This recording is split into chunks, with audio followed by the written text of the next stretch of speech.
1981년 11월 29일 캘리포니아 산타 카탈리나 섬의 차가운 밤바다. 그 잔혹한 수면 위로 한 여성의 시신이 떠올랐습니다. 그녀의 이름은 나탈리 우드. 당시 43세였던 그녀는 헐리우드의 황금기를 상징하는 아이콘이자 전 세계인의 마음을 사로잡았던 스타였습니다. 하지만 그녀의 갑작스러운 죽음은 단순한 익사사고가 아니었습니다. 그날 밤 요트 위에서 벌어진 일은 40년이 지난 지금까지도 해결되지 않은 미스터리로 남아 헐리우드 역사상 가장 충격적이고 비극적인 사건 중 하나로 기억되고 있습니다. 나탈리 우드의 삶은 그 자체로 한 편의 드라마였습니다.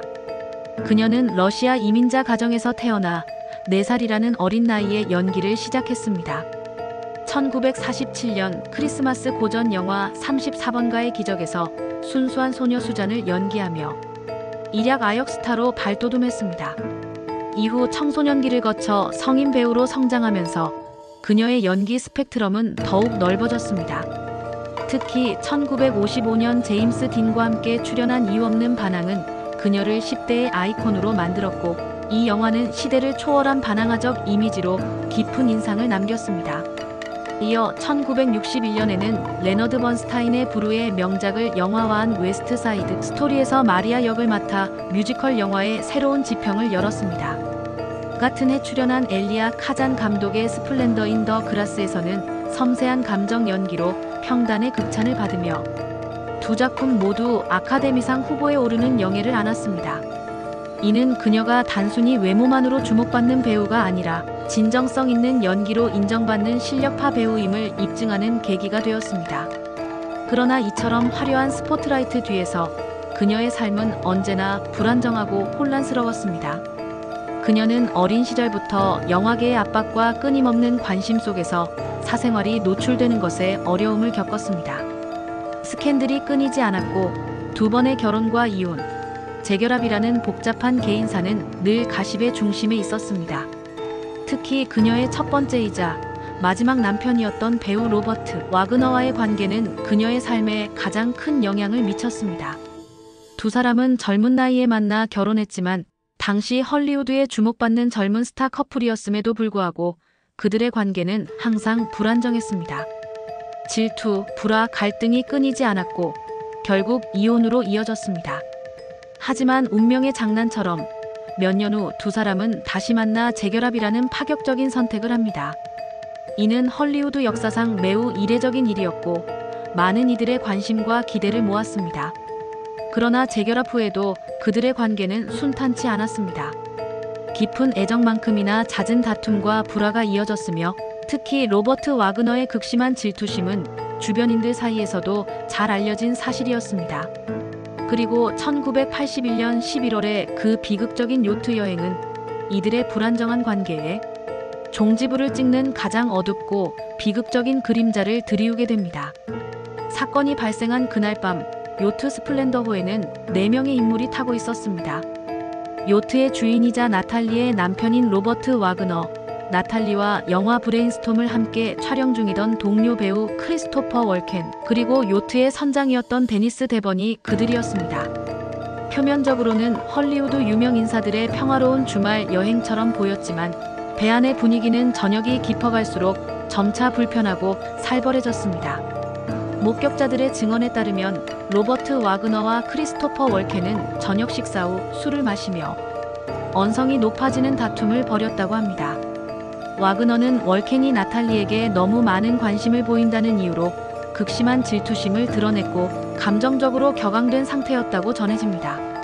이들의 언쟁은 나탈리 우드에게까지 영향을 미쳤고 결국 나탈리와 와그너 부부 사이에도 격렬한 말다툼이 시작되었습니다.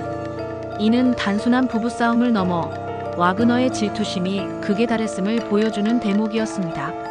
새벽 무렵 모두가 잠든 고요한 시간, 나탈리 우드는 선상에서 홀연히 사라졌습니다. 그녀가 사라진 것을 뒤늦게 인지한 로버트 와그너는 뒤늦게 주변을 수색했지만 그녀는 어디에도 없었습니다. 몇 시간 뒤 동이 터오기 시작할 무렵 그녀의 시신은 요트에서 약 1.6km 떨어진 해상에서 발견되었습니다.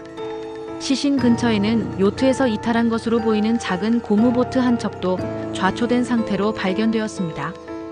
당시 LA 카운티 검시관은 나탈리 우드의 사인을 사고성 익사로 결론 내렸습니다.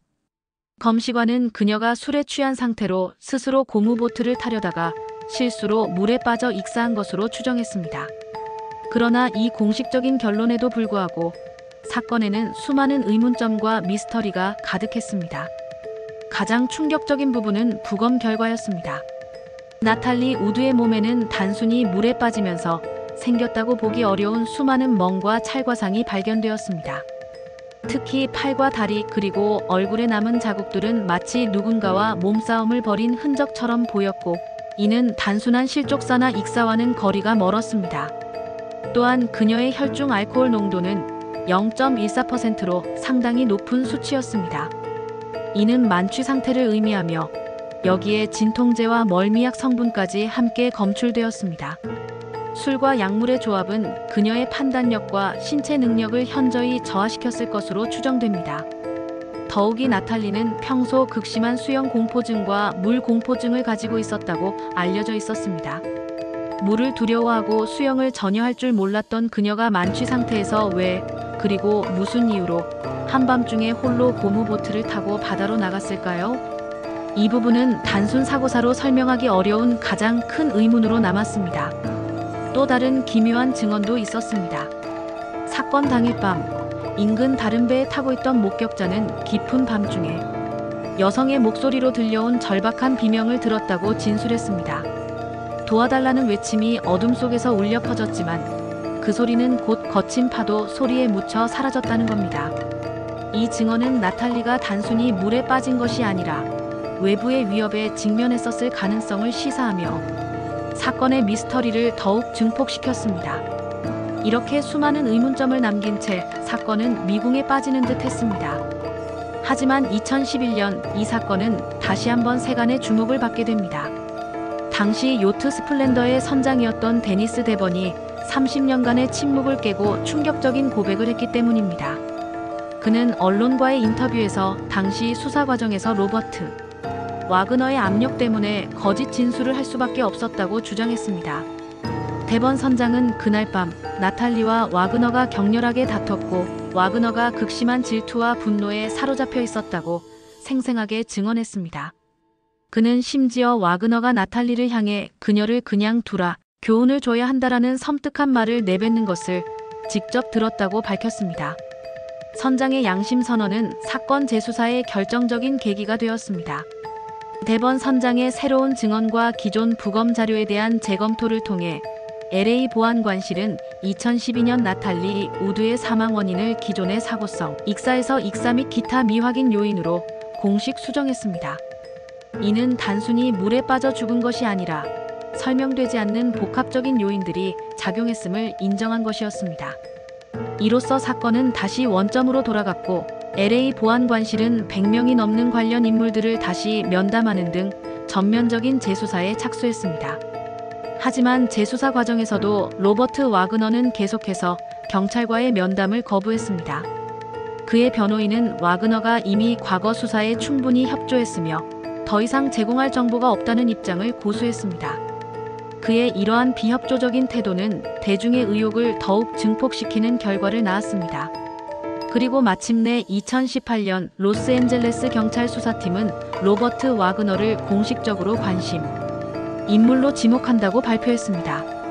이는 그가 사건과 관련하여 중요한 정보를 가지고 있거나 심지어 범죄에 연루되었을 가능성이 있다는 의미였습니다. 경찰은 나탈리 우드가 실족하기 전 마지막으로 함께 있었던 사람이 와그너였으며 그의 진술이 일관되지 않고 석연치 않은 부분이 많다는 점을 강조했습니다. 나탈리의 시신에서 발견된 설명할 수 없는 상처들과 그날 밤 배 안에서 벌어진 격렬한 다툼, 그리고 물 공포증이 있는 그녀가 자의로 바다에 뛰어들었을 가능성이 낮다는 점 등이 종합적으로 고려된 결과였습니다. 하지만 지금까지도 로버트 와그너는 모든 혐의를 강력히 부인하고 있으며 어떠한 기소도 이루어지지 않았습니다. 크리스토퍼 월켄은 수사에 적극적으로 협조했지만 범인으로 의심받지는 않았습니다. 나탈리 우드의 죽음을 둘러싼 진실은 여전히 한치 앞을 알 수 없는 안개 속에 깊이 가려져 있습니다. 헐리우드의 빛나는 스타였던 나탈리 우드. 그녀의 안타까운 죽음은 40년이 넘는 세월이 흘렀음에도 불구하고 여전히 수많은 팬들과 대중에게 풀리지 않는 의문으로 남아 있습니다. 그녀의 무덤 앞에는 지금도 수많은 팬들의 꽃다발이 놓이지만 그 죽음의 비밀은 여전히 베일에 쌓인 채 미해결 사건으로 남아 있습니다. 그날 밤 캘리포니아의 차가운 바다 위에서 도대체 무슨 일이 벌어졌던 걸까요? 나탈리 우드는 정말 단순한 사고로 바다에 빠져 익사한 것일까요?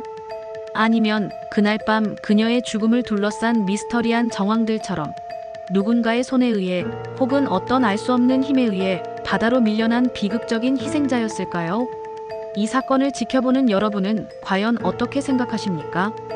진실은 과연 밝혀질 수 있을까요? 아니면 영원히 어둠 속에 갇히게 될까요?